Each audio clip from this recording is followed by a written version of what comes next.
Всем привет, меня зовут Анатолий. Сегодня мы будем с вами говорить об еще одном известном человеке. Я вам сейчас его представлю, вы попробуйте угадать, кто это. Итак, автор множества книг, довольно популярных книг, наверное, самых распространенных среди русскоговорящего населения. Самый популярный пастор, который говорит на русском языке, человек, который вышел из России, но живет в другой стране, но при этом имеет влияние на всем постсоветском пространстве. Я думаю, вы все догадались, что мы будем сегодня говорить с вами о пасторе Алексее Коломийцеве, таком довольно известном среди русскоговорящего населения. Если вы сами не слушали его проповеди, то как минимум, скорее всего, вы слышали это имя или фамилию, что кто-то из ваших знакомых в церкви слушает его проповеди или читал его книгу. Но прежде чем перейдем к описанию его жизни и тому, как он стал таким популярным, я попрошу вас обязательно подписаться на мой канал, поставить лайк и распространить это видео. Алексей Коломийцев родился в семье отделенных баптистов, служителей в советские времена.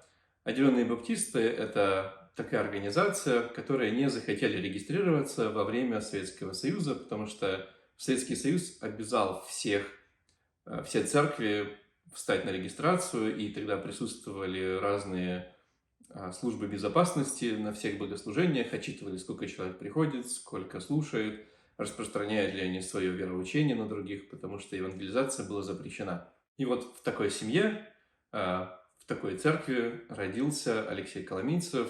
Его отец был в тюрьме долгое время, поэтому, по его словам, его воспитывала больше его мама. Мама у него была регент хора и при этом воспитывала еще новых регентов, которые, насколько я знаю, до сих пор служат в этой церкви. Родной город, в котором он родился, это город Шахты, Ростовская область. Во время Советского Союза он был довольно крупный, промышленный, там было 40 работающих шахт. На данный момент работают, насколько я знаю, 4. И, естественно, это привело к тому, что упадок населения, и сейчас это самый преступный город страны, самый небезопасный. Семья у Алексея Коломийцева была большая, несколько братьев и сестер, и мама, и отец, собственно, естественно. Отец был в тюрьме, и мама в основном занималась воспитанием детей, работой и всем остальным. В те времена очень легко было попасть в тюрьму за веру, если ты муж или парень, который верит в Бога, который является протестантом, ты, скорее всего, проведешь какое-то количество лет в тюрьме за свою веру. Алексей Коломийцев вырос в такой семье, и, как он говорит, он не собирался становиться пастором или служителем. Когда он рос, то он хотел поступить в колледж и потом в университет. Он мечтал стать каким-нибудь хирургом или медиком, но, к сожалению, это было практически невозможно в Советском Союзе верующему человеку. И та специальность, куда он мог поступить, это был электрик, поэтому он пошел учиться на электрика, закончил, пошел работать, и началась оттепель, да, то есть брежневская, и можно было евангелизировать. И он начал больше участвовать в жизни церкви, и таким образом это его завлекло, и он женился. Его жена прекрасно понимала, что он может сесть в тюрьму за то, что он распространяет Евангелие, но была за ним и до сих пор вместе с ним несет служение, слушает его проповеди постоянно. Так как он был довольно активным молодым человеком, известным уже в городе Шахты, его отправили в другой южный город, в Новороссийск, как миссионер открывать новую церковь.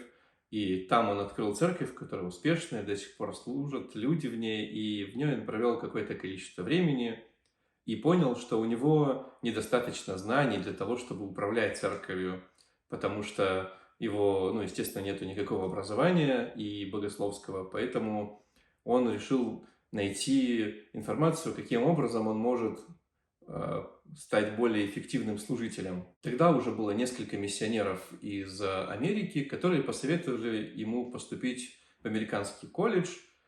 Как он, собственно, и сделал. Он поехал, сдал экзамены и поступил в колледж в Америке. Там он получил бакалавриат, понял, что ему этот именно колледж не нравится, и нашел другой.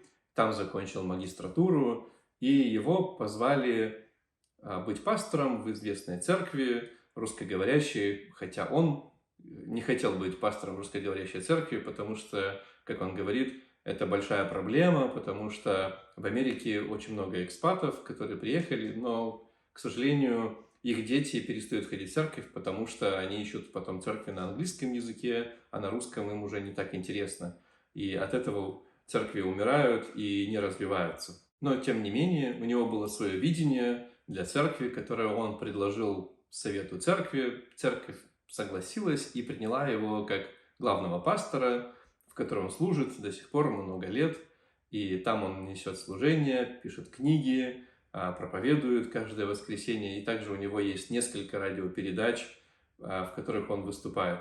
На вопрос о том, кто повлиял больше всего на его жизнь, он отвечает, что это был Джон МакАртур, который показал, что церковь может стать действительно центральной частью жизни, и что все в жизни христианина должно строиться вокруг церкви, что все организации, которые есть, они должны строиться около церкви, а не и выходить из церкви и для церкви, но никак не около церкви. То есть они не должны быть помимо сами по себе, то есть они должны быть связаны определенной церковью обязательно. И это повлияло на его мировоззрение и на служение, которое он начал нести, что он начал делать, собственно, свои проповеди в онлайн. Он увидел, что в России так мало проповедников, которые могли бы вещать в интернете, но почему-то они этого не делают, а в Америке это довольно развито. И он взял пример с МакАртура и решил делать свои проповеди доступными в интернете, сначала на сайте, потом на ютубе, и уже много-много лет каждый раз он выставляет туда свои проповеди, они бесплатные, любой может их скопировать, переслать, залить на свой канал, то есть он никак не контролирует авторские права. Также одним из самых влиятельных людей в своей жизни он называет отца, он совещался с ним много лет на протяжении всей своей жизни. К сожалению, отец недавно умер, это было большим потрясением, и по словам Алексея Коломийцева, это до сих пор для него большая утрата, потому что у него нету теперь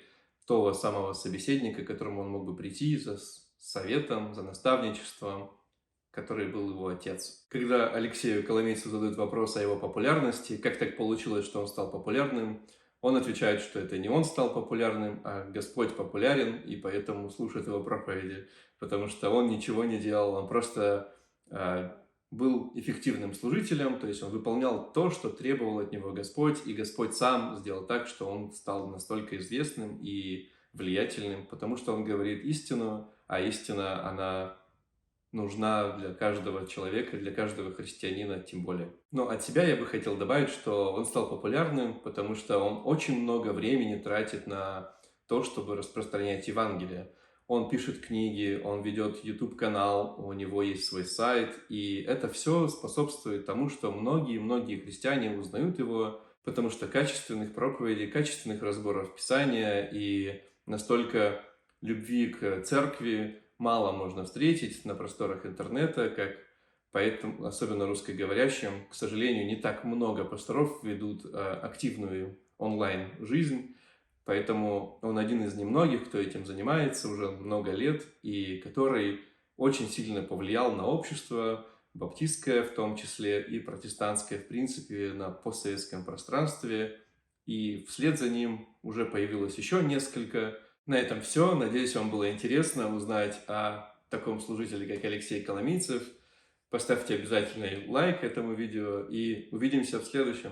Пока!